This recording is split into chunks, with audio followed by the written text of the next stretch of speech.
Graças, pais queridos, estamos de volta com mais uma live, mais uma tarde de adoração a Deus, mais uma tarde falando da palavra de Deus. Mais um momento, todos os sábados às 5 horas da tarde, 17 horas, nós entramos ao vivo aqui pelo Facebook, PR Geisiel Santos, e falamos de Deus, passamos aqui uma hora falando do Senhor, falando da palavra de Deus. Obrigado a vocês que já estão chegando, sejam bem-vindos, fica com a gente.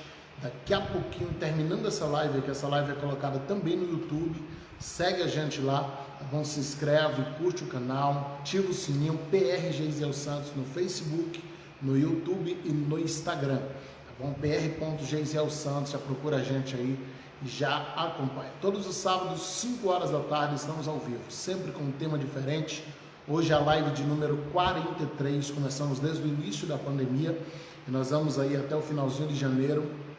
Nosso alvo é chegar ao número 50, quando nós fecharemos as lives e passaremos então a ministrar no Centro de Formação de Pregadores Palavra Verdadeira a partir de fevereiro, tá bom? Então já vem aí, já vai se preparando, porque em janeiro a gente abre as inscrições para o Centro de Formação de Pregadores. Eu sei que vai ser abençoador para a sua vida, não fica de fora, tá bom? Porque tem muita bênção de Deus chegando para nós. Seja bem-vindo, vocês que estão chegando aí, nossos irmãos de Angra, daqui de Conquista, tá bom? Já avisa todo mundo que a gente está ao vivo, copia o link aí, manda para os amigos, manda para os grupos de WhatsApp, grupo de igreja, tá certo? E avisa todo mundo que a gente já está no ar hoje para falar de um tema maravilhoso que é o poder da fé.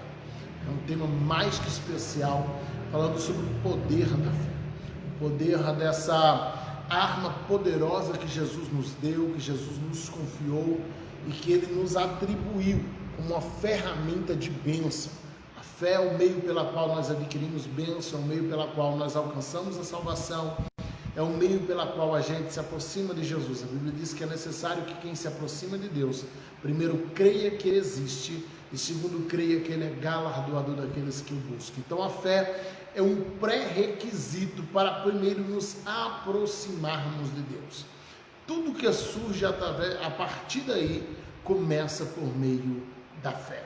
Então, desse tema maravilhoso que a gente quer falar hoje, ministramos uma palavra nesse mesmo tema, nesse mesmo texto aqui na igreja, há cerca de 25 dias atrás. Depois você volta aí, tanto no Facebook quanto pelo YouTube, e você tem a oportunidade de assistir a mensagem que nós ministramos aqui com esse mesmo tema, o poder da fé, mensagem ministrada em culto. Hoje falando um pouco mais em tom de estudo, um pouco mais explicativo.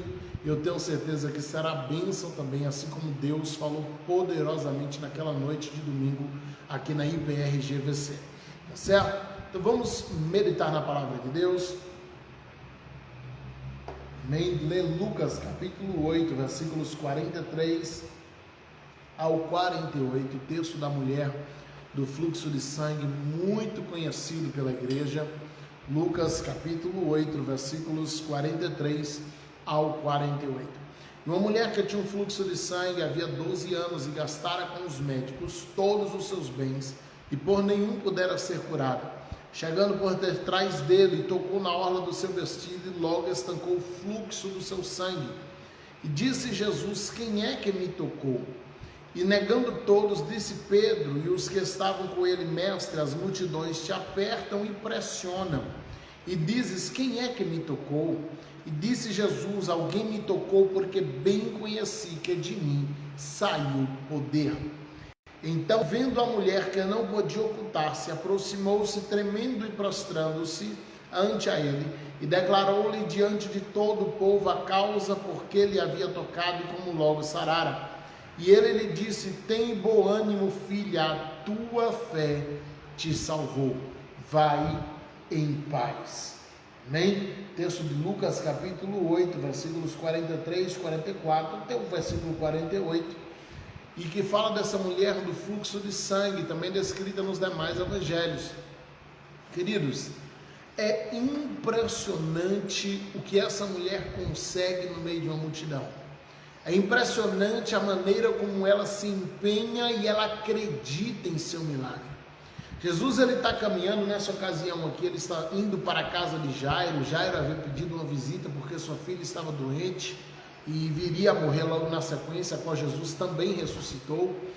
E essa mulher, ela proposita em seu coração que se ela tocasse em Jesus, se ela apenas tocasse nele, que ela seria curada. É interessante porque o entendimento que essa mulher tem é o entendimento de que Jesus não é aquele que tem poder. Ela compreende que Jesus é o próprio poder. O que essa mulher compreende ele não tem poder, ele é o poder. Ele é o próprio poder. Ele é o poder encarnado, ele é o poder que anda pelas ruas.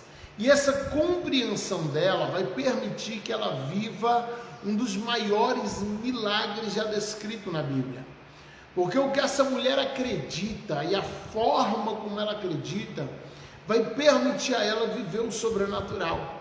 É interessante porque Jesus está andando no meio de uma multidão que por vezes beirava a 20 mil pessoas. E a multidão ela está apertando Jesus. Pedro vai falar sobre isso aqui. O questionamento de Pedro no versículo 45, é um questionamento justo. Ele diz: mestre, a multidão te aperta e te pressiona. Se fosse hoje em dia, as pessoas estariam apertando Jesus querendo um autógrafo, querendo uma selfie, né? Na nossa geração nós estaríamos atrás de tudo isso. Naquela época isso não era possível ainda da forma tão como a gente tem hoje. Então o que acontece? Mas todo mundo queria um abraço, todo mundo queria um aperto de mão, todo mundo queria chegar perto de Jesus, porque de certo modo, né? E aí a gente precisa ter cuidado com o que fala, porque às vezes as pessoas interpretam mal o que ouve, às vezes não é o que a gente falou, mas o que as pessoas ouviram. Mas Jesus era uma estrela, era visto por aquelas pessoas como um artista, como um famoso que estava passando por ali. Era como ter a visita de alguém muito famoso em nossa nação e passasse por nossa rua. Todo mundo quer ir lá pegar minha mão, todo mundo quer dar um abraço, todo mundo quer tirar uma selfie, todo mundo quer estar um segundo do lado daquela pessoa. E com Jesus não era diferente. Muitas daquelas pessoas não iam ali, não era nem por causa do milagre, era unicamente para estar perto de Jesus, porque Jesus era uma pessoa famosa, porque Jesus era alguém cujo nome ecoava por todo Israel. Então aquelas pessoas passavam por ali, elas apertavam Jesus, elas queriam estar perto de Jesus, elas abraçavam Jesus, elas pegavam na mão de Jesus, e Jesus ele ia passando e atendendo a multidão, alguns por necessidade, alguns pelo mero desejo de vê-lo, como Zaqueu que sobe em uma árvore para ver Jesus. Aquilo que Zaqueu faz, muita gente fazia, porque Jesus era o nome do momento naquele ano, naquela geração, era o nome mais famoso, era a estrela mais importante daquela geração, por assim dizer. E Jesus ele vai passando e a multidão apertava, pressionava, a multidão agarrava Jesus, puxava a roupa, algo muito normal que a gente vê hoje em dia. É muito normal o que acontecia naqueles dias, com o cenário que a gente vê hoje, quando um artista, quando alguém famoso visita uma cidade e resolve andar pelo centro, a rua fecha, as pessoas cercam o carro, as pessoas querem abraçar, querem correr. Então era um cenário muito parecido. Então agora a gente imagina, no meio de uma multidão que está apertando Jesus, que está abraçando Jesus, que está puxando a roupa de Jesus, no meio de uma multidão que toca no ombro de Jesus o tempo todo chamando ele, que bate nas costas o tempo todo chamando ele, alguém que puxa a roupa o tempo todo tentando atrair a atenção dele. Jesus para no meio dessa multidão, no meio desse cenário, e é por isso que eu quis te conduzir nessa introdução, esse cenário para você vislumbrar o que estava acontecendo ali. E Jesus para no meio de tudo aquilo e diz: alguém me tocou.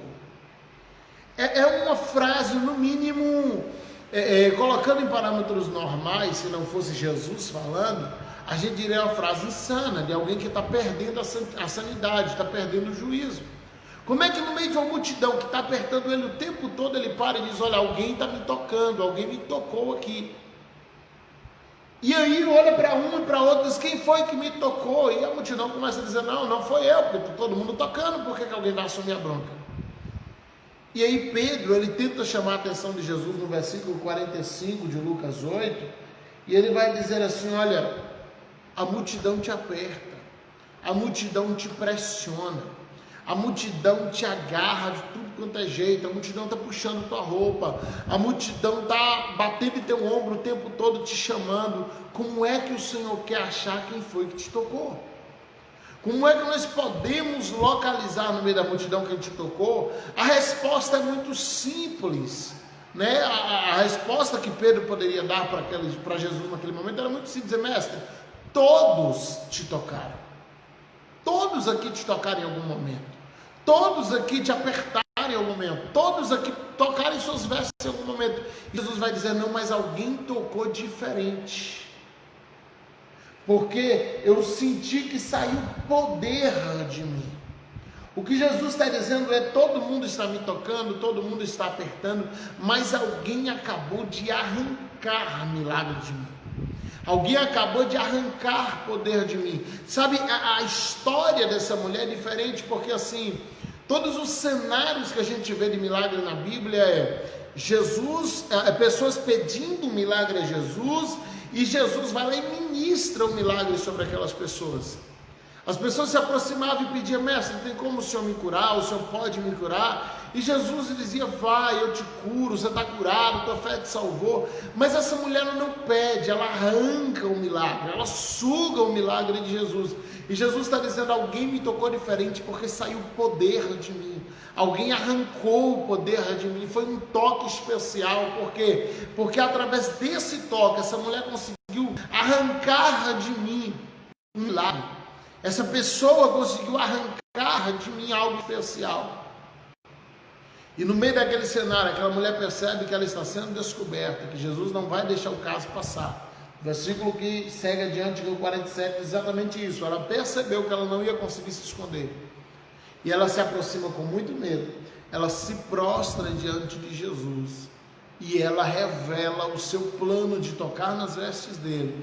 Ela revela que ela de fato executou o plano e que naquele momento ela foi curada. E ao invés de receber uma bronca de Jesus, Jesus olha para aquela mulher e diz: filha, tenha bom ânimo, se acalma, a tua fé te salvou, vai em paz.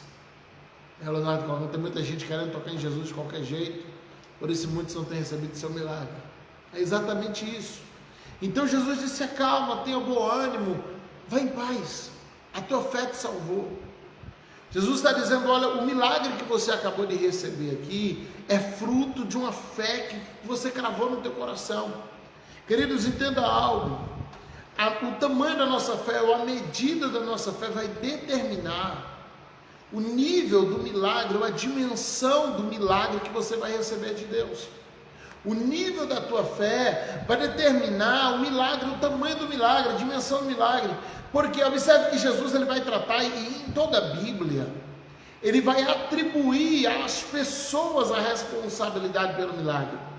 Em toda a Bíblia, Jesus ele vai atribuindo às pessoas a responsabilidade pela cura, a responsabilidade pela vitória. A fé que Jesus ensina na Bíblia, ela não é uma fé isolada em que eu me tranco cá no meu mundo e fico orando e dizendo: olha, em algum momento Jesus vai aparecer e vai me curar, em algum momento ele vai fazer alguma coisa sobrenatural e eu vou ficar aqui deitadinho, quietinho, que o milagre vai chegar. Não, a fé na Bíblia, ela é uma fé participativa.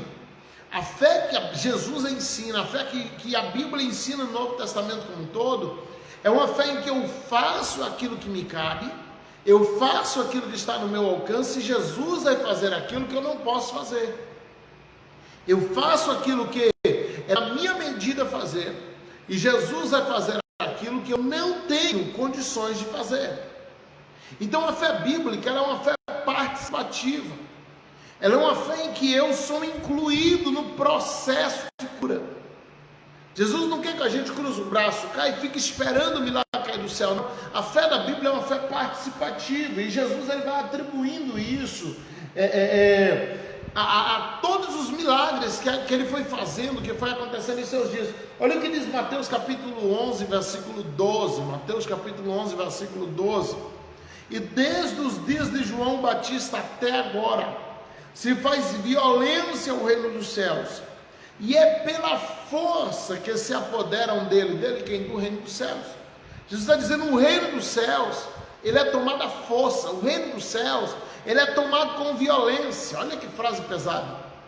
O que Jesus está dizendo? Ele diz, olha, o reino dos céus não é algo que você fica caparado e vê o que vai acontecer, o que Deus vai fazer. Não, o reino do céu é algo que eu tenho que desejar e ir ao encontro dele. A função de Jesus é abrir a porta, que é ele mesmo, porque ninguém tem condição de entrar pela porta se ele não abrir. Agora, desde os dias de João até agora, se faz violência ao reino do céu, e é pela força que ele é tomado. É pelo ímpeto, é pela vontade, é pelo desejo, é pelo querer daquele que quer receber um milagre. Não adianta eu estar clamando por um milagre, se eu não faço por onde esse milagre acontecer. Eu estou clamando por um milagre, se eu não permito que esse milagre aconteça na minha vida. Eu estou sempre procurando uma forma de algum jeito, Deus fazer cair lá a bênção do céu. Queridos, a fé na Bíblia ela é participativa. Às vezes você está clamando por coisas que depende unicamente de você para receber. Às vezes você está clamando por coisas que já foi liberado pelos céus. Tem muita coisa que a gente está orando que o céu já liberou. Tem muita coisa que a gente está orando que o céu Deus já abriu, escancarou as portas para a gente. Por que não chega? Porque falta eu me posicionar para receber. O que é eu ter fé que uma promessa vai se cumprir? É eu preparar um cenário para aquela promessa se cumprir. Bem, minha esposa está colocando minhas páginas aí do Facebook, do YouTube. Você que ainda não curtiu, não se inscreveu, clica aí, tá certo? Já clica aí nos comentários, entra lá, se inscreve no YouTube, curte no Facebook, tá bom? E depois segue a gente lá também no Instagram, pr.geisielsantos. Então, queridos, ela é participativa. Eu preciso preparar um cenário. Quando a gente vai para a vida de Jesus, tudo que Jesus fazia, a Bíblia vai dizendo assim, Jesus e José foi para Belém para se cumprir o que fora dito, José foi para o Egito para se cumprir o que fora dito, ele voltou e foi morar em Nazaré para se cumprir o que fora dito, Jesus foi para Cafarnaum para se cumprir o que fora dito, Jesus fazia muitos milagres para se cumprir o que fora dito. O que a Bíblia está dizendo? Está dizendo que Jesus olhava o cenário profético, ele olhava a profecia, e ele analisava o que precisava ser feito para se cumprir aquela profecia. Toda profecia ela precisa de um cenário profético. O que é o cenário profético, pastor? É aquele que eu preparo para que a profecia se cumpra. Isso é como Deus falar que vai me levar para morar em outro país e eu não estudar a língua desse país. Isso é como Deus falar que vai me usar na palavra para pregar, mas eu não gosto de ler a Bíblia, então eu não estou preparando um cenário para o cumprimento da profecia. Deus dizer que vai me batizar no Espírito Santo, mas eu não gosto de orar, então como é que ele vai me batizar? Vai ter que ir lá pegar igual aquele hino antigo que tinha na Andréa Fontes e batizar a força dentro do ônibus? Não, Deus não faz isso. Deus não vai derramar a graça dele sobre quem não quer graça. Isso aí é só no hino, é só na poesia. Na realidade isso não acontece. Deus não vai distribuir unção para quem não quer unção, queridos. Deus não vai entregar a promessa ou o cumprimento da promessa para quem não está preparado, não se preparou para se cumprir. A fé na Bíblia é participativa. Se eu acredito que a promessa vai se cumprir, eu preciso preparar um cenário. Olha como essa mulher, ela toca em Jesus, ela acredita tanto, ao ponto de Jesus dizer, ela arrancou o milagre de mim. Sabe, ela não esperou um discurso, ela não esperou um estender de mão, ela vai lá e ela suga o que ela deseja de Cristo. E é isso que ele deseja, não, ele não vai ficar bravo com a gente. Não vai ser um cenário desrespeitoso, não é isso. O Senhor, ele fica feliz quando você vai lá e consegue arrancar um milagre, quando você vai lá e suga o milagre, quando você toca nele com tanta fé, que até aquilo que nem foi ordenado se torna liberado pelo poder da fé. Pelo poder do quanto você acredita, do quanto você vai lá. Muita gente toca em Jesus, mas não toca acreditando, e aí a gente pega aquela frase de jargão, diz assim, não, mas vamos orar para ver se é a vontade de Deus. Sim, se não for a vontade de Deus não vai se cumprir, meu irmão, mas eu preciso orar acreditando que vai acontecer. Eu preciso orar acreditando que vai acontecer, e mais do que isso, eu preciso preparar o cenário para as coisas acontecerem.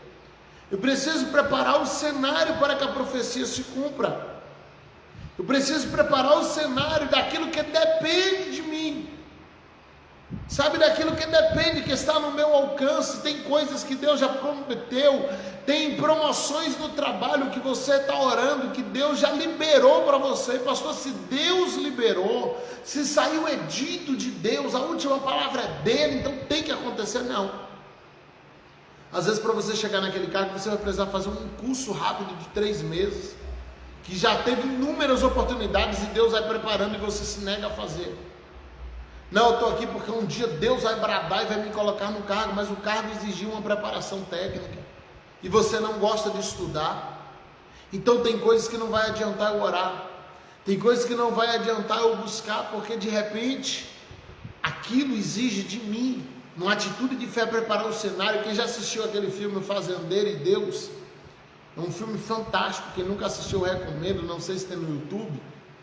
E ele mostra justamente isso, no meio de uma seca na África do Norte, e alguém toma uma posição, aquele fazendeiro, e começa a fazer aquela reunião, e eles clamam por 2 horas pedindo a Deus por chuva.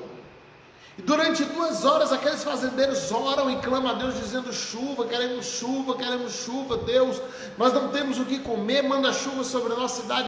Só que quando sai dali uma multidão que lotou o estádio, todo de fazendeiros, um único fazendeiro volta para sua terra e começa a plantar. Ele começa a plantar batata e todo mundo passava lá e falava: você é louco, você vai perder esse dinheiro, você está investindo dinheiro. Ele diz: mas a gente orou por chuva. Eles diziam: sim, quando começar a chover você planta, mas não desperdiça, você está gastando o último dinheiro que tem, não tem nem previsão de chuva. Ele diz: mas eu orei por chuva. E de repente, quando as chuvas vêm e chega a fase da colheita, ninguém tem nada para colher, e aquele fazendeiro tem uma fazenda inteira de batata para poder ser colhida, porque ele acreditou na oração de que ia chover para ter colheita, e ele foi plantar batata. Então observe como às vezes a gente está orando por algo: Deus me dá uma grande colheita, mas eu não acredito na chuva ao ponto de semear antes da chuva chegar. E aí quando a chuva vem, eu não tenho nada plantado, ela molha a terra, mas não tem semente lá, porque eu estava esperando a chuva vir para começar a plantar, mas a chuva vinha para dar colheita. Então eu preciso acreditar ao ponto de participar desse processo de milagre. Eu preciso acreditar ao ponto de fazer. Não, Deus não vai plantar batata na minha fazenda, nem a fazenda eu tenho, né? Mas se eu estivesse lá pegando o cenário daquele filme: olha, Deus dá uma grande colheita, o senhor está dizendo: mas não tem nada plantado. Ah, mas eu não plantei porque não choveu. Mas você orou pedindo a chuva, então deveria ter plantado. A gente precisa entrar no cenário profético, querido. A fé é isso, porque a fé que nós temos visto muito forte nos nossos dias é uma fé passiva, em que eu oro e eu fico aqui sentadinho dizendo: em algum momento vai cair a bênção do céu, em algum momento Deus... Não, Deus vai abrir portas à medida que eu vou caminhando ao encontro dessas portas. A Bíblia fala sobre Pedro quando ele estava na prisão e a igreja estava orando, e ali a gente tem 2 cenários, um de fé e um de perca de fé. A igreja ora, sabe, piamente pedindo a Deus pela soltura de Pedro, e aí o Senhor ele vai soltar Pedro, e ele manda um anjo. E a Bíblia diz que havia 4 portões, cada portão com 4 guardas. E ele chama Pedro, a primeira coisa que ele fala com Pedro: pega o teu cinto, pega a tua capa, pega tudo que é teu. Ele está dizendo: olha, se você acredita que você vai sair, não deixe nada na cela. Porque se Pedro não acreditasse que ele ia chegar no final, era simples: não, deixa tudo aqui, para que eu vou me arrumar? Eu vou até ali o portão e vou voltar. O portão está fechado, tem 4 guardas vigiando. Para que eu vou ter o trabalho de me arrumar todinho se eu sei que eu não passo pelo portão? Mas Pedro acredita. Ele se veste, ele bota o cinto, ele pega a bolsa, ele pega a capa, ele se arruma todo. Ele sabe que ele tem um portão a 2 metros dele que está fechado, mas Pedro acredita. E a Bíblia diz que quando ele chega no primeiro portão, o portão se abre, os guardas não veem o que está acontecendo. Pedro caminha até o segundo portão. Meu irmão, os portões iam se abrindo conforme Pedro se aproximava dos portões. Se você acredita mesmo que Deus vai abrir a porta, você precisa ir ao encontro da porta fechada. Não é quando a porta se abrir, não é: é a porta, quando abrir eu vou ficar aqui sentado esperando a porta abrir, porque a porta está fechada, pastor. Não, vai lá na porta fechada, porque Deus vai abrir a porta que está fechada, mas para isso você precisa caminhar até a porta. E não é caminhar de pijama esperando voltar para a cama dali a 10 minutos, não, é se arrumar e ir. Pedro está vendo o portão fechado e ele vai ao encontro do portão, ele se arruma todo para o portão. E andando 2 metros e o portão abre, ele anda mais 2, 3 metros, o outro portão abre, até que ele sai na rua e ele se dá conta de que o milagre aconteceu. Agora a gente tem o contracenário. A contracena, qual é? Pedro chega lá na casa de João Marcos, onde a igreja está reunida. E ele vai bater na porta, e os irmãos estão orando a noite inteira, pedindo: Deus, solta Pedro. Uma serva vai abrir a porta, e ela ouve a Pedro. Ao invés de abrir, ela volta para dentro da casa, porque ela está perplexa. E ela avisa aos irmãos: Pedro, eles estão a noite toda, a igreja está a noite inteira orando para Deus. Pedro, Jesus, solta Pedro, por favor, visita Pedro, solta Pedro. Aí alguém diz: Pedro está aí na porta, está solto. O que as pessoas fazem? Vão glorificar a glória a Deus? Não. Ele chama a menina e diz: você está doida, Pedro está na prisão, você está louca. Ela diz: não é Pedro. Ele diz: não, é o espírito de Pedro, ou sei lá o que de Pedro, é alguém imitando a voz de Pedro. Você está doida, não tem como Pedro estar aqui. Pedro preso, tem 4 portões, tem 16 soldados, mais 2 amarrados nele, vai para 18. Pedro não. Irmãos, eles estão orando pelo milagre, não acreditam que o milagre aconteceu. Eles estão orando por aquilo, mas não acreditam que aquilo pode acontecer. Observe como às vezes a gente é falho. E eles vão a igreja toda no portão porque estão duvidando. Eles vão lá para ver Pedro, eles vão lá para provar que a menina está errada. E aí quando abre a porta, é Pedro que está lá. Eles estão orando por isso, mas não acreditam nisso.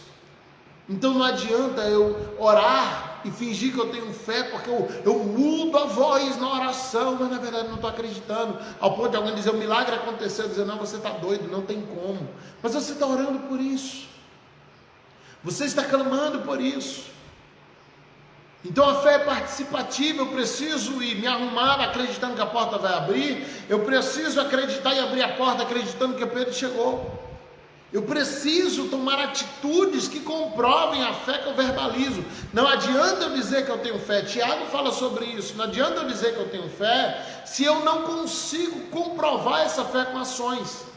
Eu não consigo ter atitudes que comprovam que eu tenho fé. Não, eu só digo que eu tenho fé, mas eu nunca acredito que o meu milagre vai chegar. Eu nunca acredito que Deus vai fazer milagre. E nós precisamos tomar atitudes que revelem a nossa fé, atitudes que comprovem que a gente acredita que Deus está ouvindo a nossa oração, atitudes que comprovem que nós acreditamos que Deus vai responder a nossa oração. Então está orando, queridos, pela chuva, começa a plantar. A gente vai para Cantares 2, você tem Cantares 2, um dos textos mais lindos da Bíblia, dizendo: olha, eis que as chuvas passaram, as rolinhas já estão voando por aí, o tempo de cantar chegou, é tempo de colheita. E que texto lindo! A gente usa isso como tema de campanha, tema de festa, né? O tempo de cantar chegou, é hino, enfim, é um dos textos lindos. Agora, leia o contexto de Cantares 2, coloca isso lado a lado com Cantares 1 e com Cantares 3, e você vai ter um dos cenários mais tristes da Bíblia. Porque o que você tem ali é um noivo todo animado, ele indo na casa da noiva e dizendo: olha, chegou o dia da colheita, todos os vinhedos estão lindos, as chuvas já passaram, os pássaros estão voando, chegou o tempo de cantar. O que ele está dizendo? Chegou finalmente o dia de nós colhermos, nós passamos tanto tempo cuidando, finalmente a gente vai colher, hoje é dia de colheita. Só que qual o cenário que a noiva tem? Ela, depois de ouvir essa promessa, ela vai revelar dizendo: olha, eu estava tanto tempo cuidando da vinha dos meus irmãos que eu não cuidei da minha vinha. Eu estava tanto tempo cuidando da vida dos outros que eu não cuidei da minha, cuidando das coisas dos outros que eu não cuidei da minha. Ou seja, você tem um aviso de colheita dado para alguém que não tem nada para colher. Olha que cenário triste.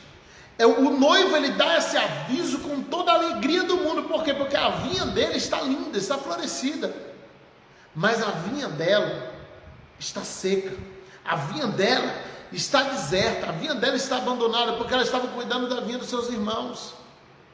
Gente, o que tem de gente que está cuidando tanto da vida dos outros que ele esqueceu de cuidar da dele. Ele está tão preocupado do irmão orar, do irmão ler a Bíblia, do irmão isso, aquilo outro, que ele nem percebe que ele está morrendo espiritualmente. E de repente chega o dia que o Senhor fala assim: hoje eu vou cumprir a promessa, hoje é o dia da colheita. E você diz: Senhor, eu não plantei nada. O Senhor diz: hoje se cumpre a promessa. Você fala: mas e aí, a promessa não cumpriu? Por quê? Era o dia da colheita, mas a minha vinha estava vazia. Aí na continuação do texto, o noivo vai dar instruções para a noiva, dizendo: fecha a cerca. Cuidado, tirai as raposas e as raposinhas. Tem que ter cuidado, tem que ter delicadeza. Aí ele vai ensinar ela a cuidar de uma vinha. Só que a colheita que ela vai ter agora é só no próximo ano. Porque naquele ano, quando chegou o tempo de cantar, ela não tinha nada para colher. Quando chegou o tempo de cantar, ela não tinha nada para poder pegar, porque ela cuidou da vinha dos seus irmãos, mas não cuidou da dela. Então, querido, não tem nada mais triste do que um aviso de colheita dado para alguém que não se preparou para a colheita. E por que alguém não se preparou para a colheita? Porque não acreditou na colheita. Nós falamos sobre o poder da fé, estamos falando de poder da fé. Só que a fé ela só pode exercer o seu poder quando eu exerço a minha parte.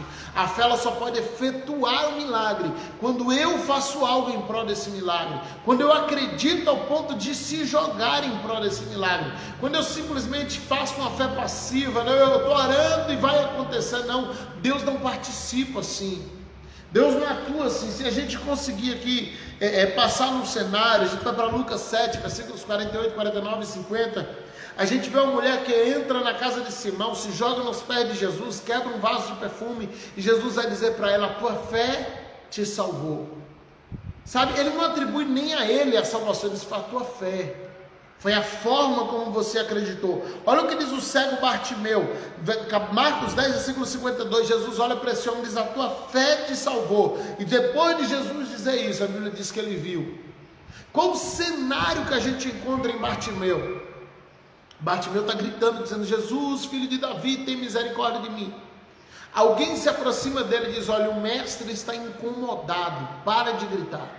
Essa pessoa não tinha um recado de Jesus, mas foi o recado que Bartimeu recebeu. Ele era cego, ele não tinha como saber que esse recado não veio de Jesus. A gente hoje sabe, Bartimeu não tinha como saber. E o que ele faz? Ele clama ainda mais alto. Aí vem alguém e fala assim: o mestre te chama. Agora entenda, se Bartimeu acabou de receber um recado dizendo: o mestre está incomodado, na sequência ele recebe um segundo recado dizendo: o mestre te chama, era para ele entender, era para ficar subentendido que o mestre ia dar uma bronca. Se alguém me disse que ele está incomodado, na sequência outro me disse que ele me chama, então ele vai reclamar. Vai dizer o que? Ele mandou um aviso, eu não respeitei, agora ele me chamou pessoalmente, ele vai falar tudo que eu não quis ouvir da primeira vez. Agora entenda o que Bartimeu faz. A Bíblia diz que ele pega a sua capa, ele joga no chão, ele lança fora e ele vai no encontro do mestre sem a capa. Agora entenda essa capa. Naquela época não existia credenciais como a gente tem hoje, carteirinha de deficiente, carteirinha de estudante, carteirinha disso, daquilo outro. Aquela capa era uma identificação. Uma vez que o deficiente passava pelo sacerdócio, o sacerdócio averiguava e podia afirmar que essa pessoa era realmente doente, ele recebia uma capa que ia identificá-lo como doente, para que as pessoas viessem a ajudá-lo com esmolas. Ninguém daria uma ajuda para alguém que não tivesse com a capa, porque se não está comprovado que ele é doente, ele é um charlatão. Agora imagina num cenário desse, na porta de um templo em que sabia que as pessoas davam muitas ofertas, ou na porta da cidade, como era Bartimeu, irmãos, tinha muita gente interessada em roubar uma capa daquela, porque aquilo era uma aposentadoria, aquela capa era a garantia de você ganhar dinheiro pro resto da vida sem fazer nada. Mas Bartimeu era cego, ele dependia da capa, ele não era um charlatão, ele dependia dela. Mas quando dizem Jesus está te chamando, ele pega a capa e joga fora. Ele é cego, ele não vai achar a capa de volta, ele não tem como achar a capa de volta. Diante dos benefícios daquela capa, rapidamente alguém deve ter pegado a capa e escondido para ganhar dinheiro depois. E aí o que acontece? Bartimeu joga tudo. Por que ele joga tudo? Alguém diz: Jesus está te chamando. Ele tem uma certeza de que se Jesus está chamando, ele não vai sair de perto de Jesus tão cego quanto ele é. Ele diz: eu posso até ir cego, mas eu vou voltar enxergando. A atitude de Bartimeu de fé não é quando ele grita. A demonstração de fé não é quando ele vai até Jesus. A demonstração de fé de Bartimeu é no momento que ele pega a capa e lança fora. Ele está dizendo, nunca mais eu preciso dela. Mas ele ainda é cego. Ele não tem nenhuma promessa de que Jesus vai curá-lo. Mas ele joga a capa fora. Ele tem uma certeza de que Jesus vai fazer o milagre. E quando ele chega, Jesus diz, o que você quer que eu te faça? Ele diz, mestre, eu quero enxergar. Jesus vai dizer, a tua fé te salvou. E a Bíblia diz, e logo ele começa a ver. Sabe, queridos, não adianta eu ir ao encontro de Jesus com a capa debaixo do braço. Se eu estou indo me encontrar com aquele que pode me curar, eu preciso abrir mão da minha capa. Se eu estou indo me encontrar com aquele que pode me curar, eu preciso abrir mão da minha capa. Eu não posso ir ao encontro de Jesus e continuar com a capa aqui, porque vai que ele não me cura. É exatamente isso que a gente está fazendo. A gente está indo ao encontro do milagre, mas a gente deixa o plano B em ação. A gente deixa o plano B ativo. Se Jesus não fizer, eu tenho a capa ainda. Se Jesus não curar, eu ainda tenho isso aqui. Se Jesus não me usar, a gente sempre vai ter um plano B. E o plano B, ele revela que você não confia plenamente em Jesus. O plano B, ele é a prova de que você não acredita no milagre. O plano B, ele é a comprovação de que você não crê que Jesus realmente pode fazer. Ou que Jesus vai fazer, porque isso é duas coisas diferentes. Eu posso crer que Jesus pode sem crer que ele vai. Eu posso crer que Jesus tem poder para me curar sem acreditar que ele vai me curar. E não adianta eu crer que ele pode se eu não crer que ele vai. Não adianta eu acreditar que ele pode me curar se eu não acreditar que ele vai me curar. Eu preciso acreditar que ele vai me curar. Não é que ele pode me curar, ele vai me curar. Não é que ele pode abrir a porta, ele vai abrir a porta. Não é que ele pode fazer o milagre, ele vai fazer o milagre. Agora, como eu comprovo isso? É ficando de braços cruzados? Não. É fazendo aquilo que me cabe para se cumprir o que fora dito. Se Jesus teve essa responsabilidade de fazer tudo para se cumprir o que fora dito, por que nós acreditamos que não precisamos fazer?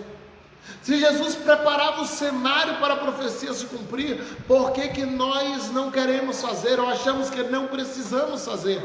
Não existe a parcela de Cristo e existe a minha parcela. Ele não vai fazer aquilo que cabe a mim.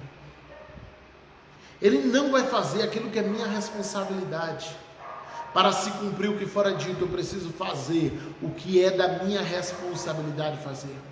Para se cumprir o que fora dito, eu preciso exercer o que está no meu alcance exercer. Porque a fé é participativa.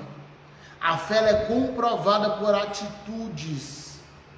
Olha o que Jesus diz para o leproso purificado em Lucas 17, versículo 19. Ele diz, levanta-te e vai, a tua fé te salvou. Jesus vai continuar atribuindo responsabilidades. Você quer uma comprovação disso? Marcos 9, versículos 17 a seguir. Marcos capítulo 9, versículo 17, Jesus diz assim, ó, e uma multidão respondendo disse, mestre, e um da multidão, um homem, mestre, eu trouxe-te o meu filho que tem um espírito imundo. Versículo 18, Marcos 9, e este onde quer que eu apanhe, despedaçam, ele espuma, arranja os dentes, vai defiando, e os seus discípulos pediam aos seus discípulos que o expulsassem, mas não puderam.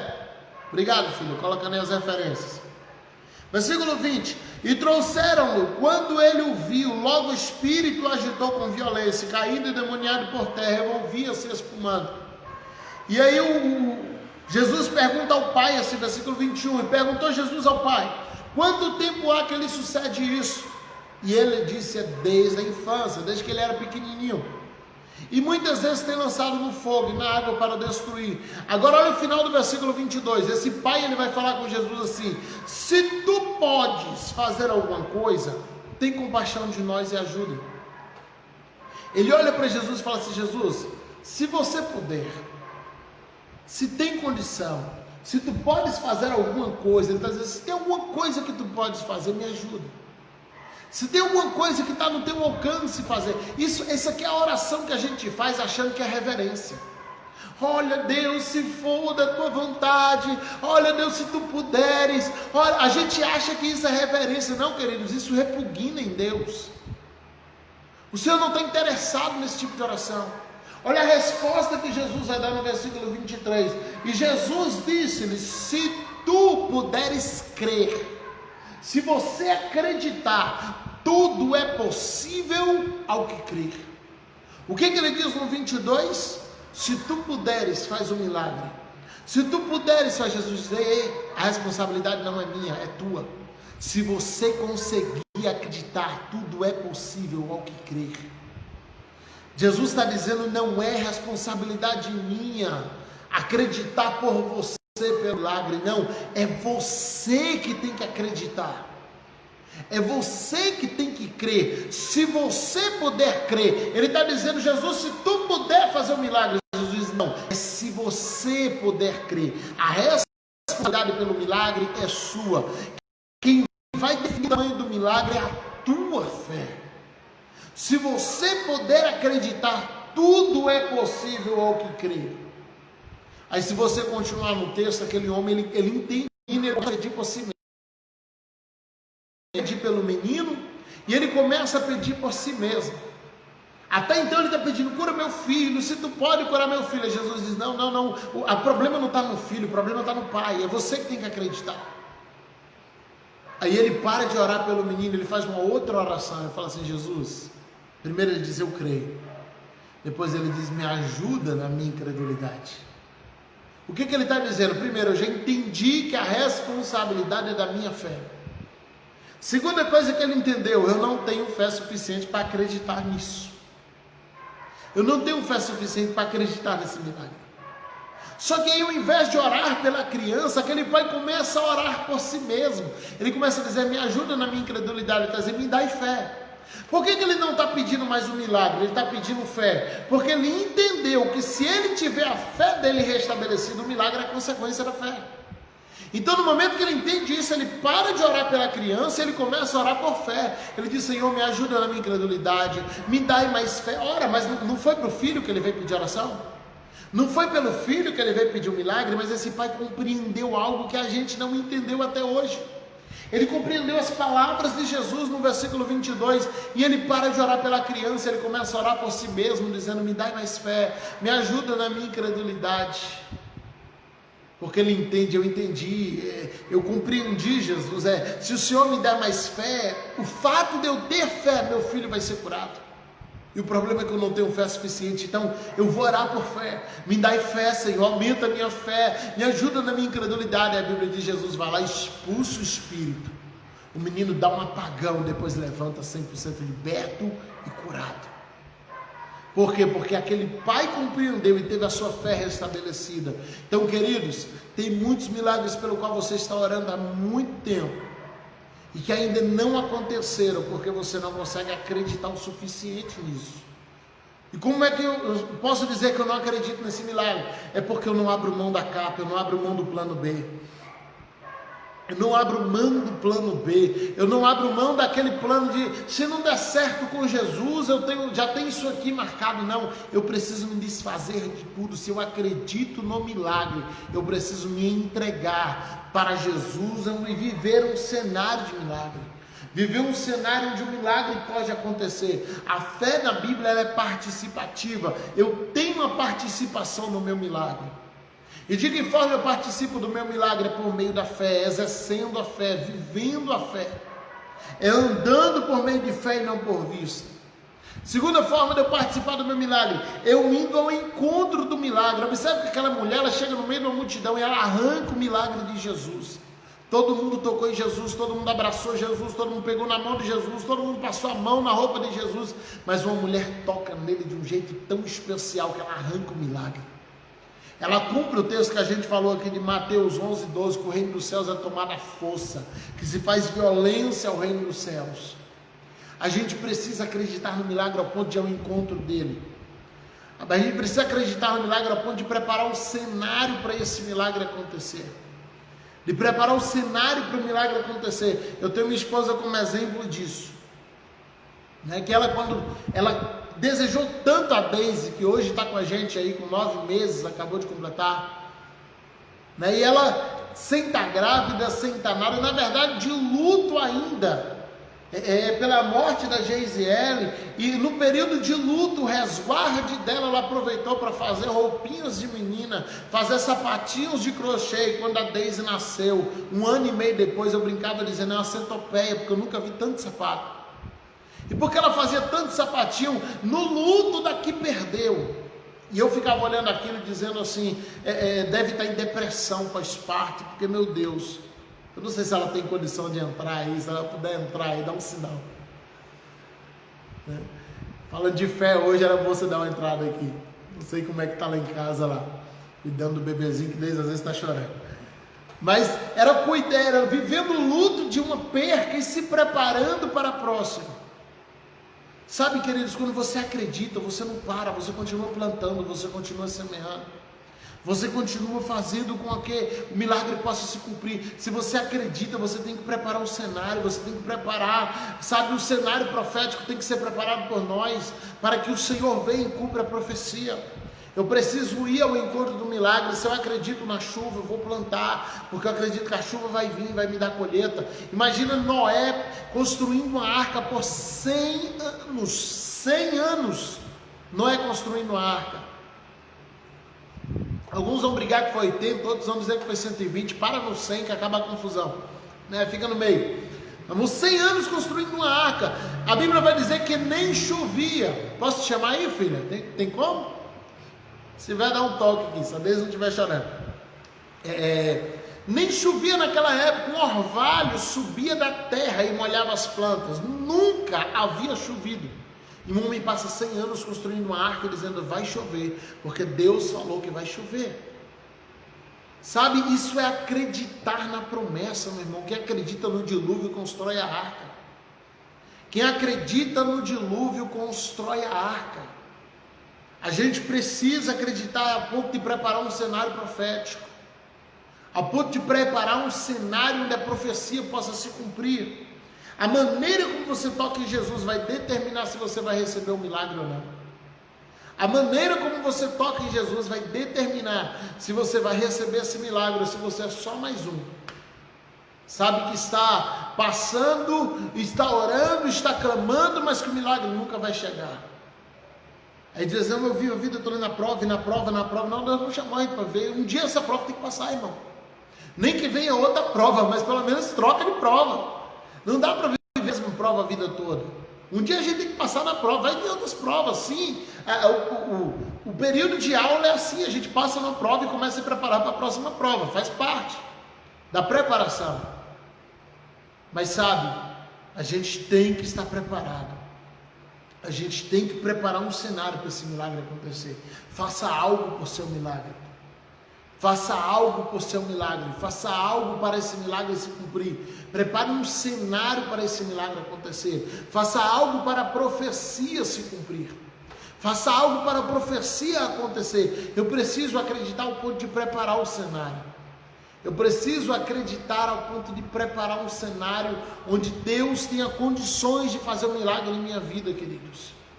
Eu preciso me preparar para isso. A gente vê Abraão, o Senhor fala, olha, vai para uma terra, eu vou te fazer próspero lá. Ele sai, ele abandona tudo, ele obedece a ordem, ele vai.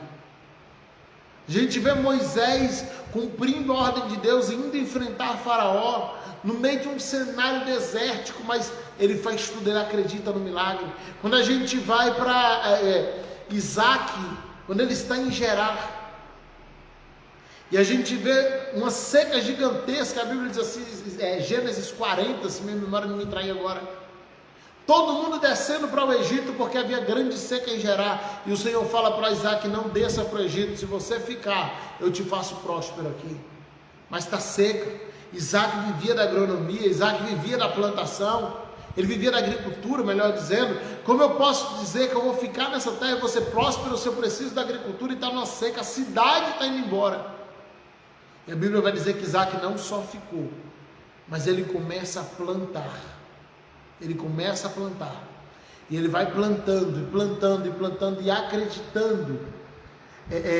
naquele milagre. E a Bíblia vai dizer assim que chega uma hora que ele começa a colher no meio da seca a 30, a 60, a 100 por um.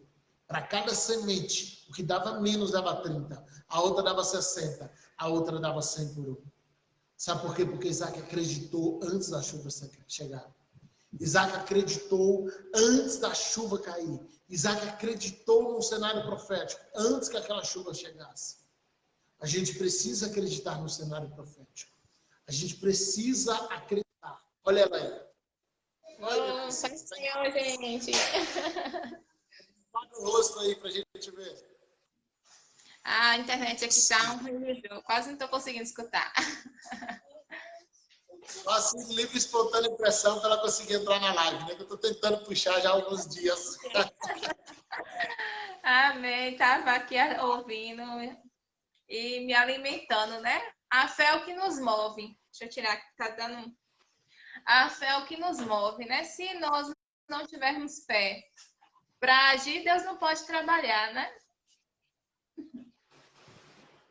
E foi minha Amém. fé que... Né? E tá falando aqui, né, da fase que a gente viveu, né? De você no luto e preparando, sem estar grávida e preparando partinho, preparando roupa, preparando vestidinho, naquela confiança, né, de que Deus ele ia fazer o milagre, de que Deus ia fazer tudo acontecer. E hoje a gente está aí com a nossa princesa, né?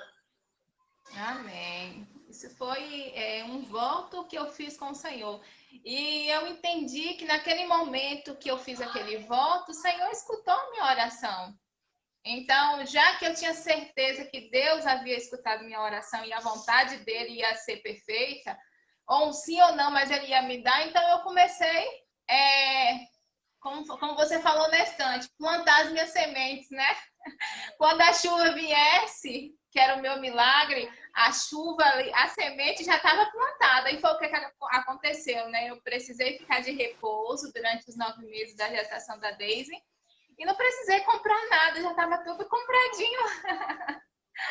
Tudo compradinho, porque a fé me fez entender que eu precisava plantar minha semente. A minha semente era ir fazendo meu enxoval. Preparou um enxoval sem ter uma criança, né? Tabela colocou aqui nesse de Dani lembra a Ana. Claro que provação é diferente, mas a inspiração da história é semelhante. A vida de Ana, né? Que passou por esse cenário também de acreditar por milagre. Cadê a Deise? Mostra aí. A gente está falando de fé, tem que mostrar o resultado. Tá dormindo? A Deise está dormindo. Dormiu agora. Deixa eu ver se eu consigo mostrar ela. E o engraçado é que tudo que eu comprava das coisas de Daisy antes de eu estar grávida, eu sempre apresentava ao Senhor, né? E ali, deixa eu ver se eu consigo mostrar que meu milagrinho ali tá dormindo, ó. Deixa eu ver, tava dando para ver ali? Aqui ela dormindo. Ela dorme de dia para passar a noite trabalhando, a noite toda acordada. É a profissão. Glória a Deus por isso. Amém, amém, amém. Que bom. Vou marcar o dia para a gente fazer uma live inteira junto aí. Outro dia. Amém, gente. Deus abençoe. Tá bom. Beijão, obrigado por ter entrado. Amém. Deus abençoe. Deus abençoe. Pai Senhor. Então é isso, irmãos. É o poder da fé. Obrigado, Leonardo. Amém. É o poder da fé. É você plantar, é você investir em um milagre antes dele acontecer. É você investir em um cenário antes dele acontecer, acreditando que ele vai acontecer. Acreditando que Deus vai fazer, ao ponto de você investir nisso. De você gastar dinheiro e tempo com isso antes de acontecer. A gente antes falava sobre isso aí quando me ensinou essa palavra, há uns 25 dias atrás aqui na igreja. A gente antes fazia voto, fazia uma série de investimentos para aquele milagre que a gente queria, porque a gente acreditava que o milagre ia chegar e aquele investimento ia ser recompensado. A gente parou com tudo isso, a gente, de certo modo, parou de investir, a gente ficou passivo e acreditando que Deus vai fazer chover esse milagre em algum momento. Queridos, acredita no milagre, viva o milagre. Prepare o cenário para a profecia cumprir. Isso Deus não vai fazer, é responsabilidade sua. Eu tenho certeza que você vai viver o sobrenatural. Tá certo? Deus te abençoe. Sábado que vem não temos live aqui. Sábado que vem, excepcionalmente, porque vai ser a nossa festividade aqui, sábado e domingo, aqui na igreja. Então, não teremos live no sábado, porque estaremos em festa aqui dos 30 anos da Igreja Reina Glória de Conquista, da IPRGVC, com o tema 30 anos desfrutando da presença. Pastor Everton Cordeiro pregando no sábado, e eu estarei ministrando no domingo. Minha esposa aí fazendo louvor, ministrando. O Ministério Eliel vai estar louvando os 2 dias. Tá bom? Então será uma festividade linda aqui, sábado e domingo, a partir das 18h30, com transmissão também pelo Facebook. Mas vem, esteja aqui pessoalmente se você mora na cidade. Se você não mora, assiste a gente aí pelo Face, Reina Glória de Conquista. Tá bom? @ Reina Glória de Conquista. Reina Glória de Conquista. Tá certo? Entra lá, procura a gente no Facebook, página, e acompanha essa festividade que vai ser linda sábado e domingo que vem. Então não teremos live no domingo, no sábado, mas de hoje a 15 nós estamos de volta falando da palavra de Deus. Deus te abençoe. Obrigado por ficar comigo até agora. Até de hoje a 15. Amanhã tem culto aqui na igreja e no domingo, sábado e domingo, a nossa festividade. Fica na paz e use a sua fé. Em nome de Jesus.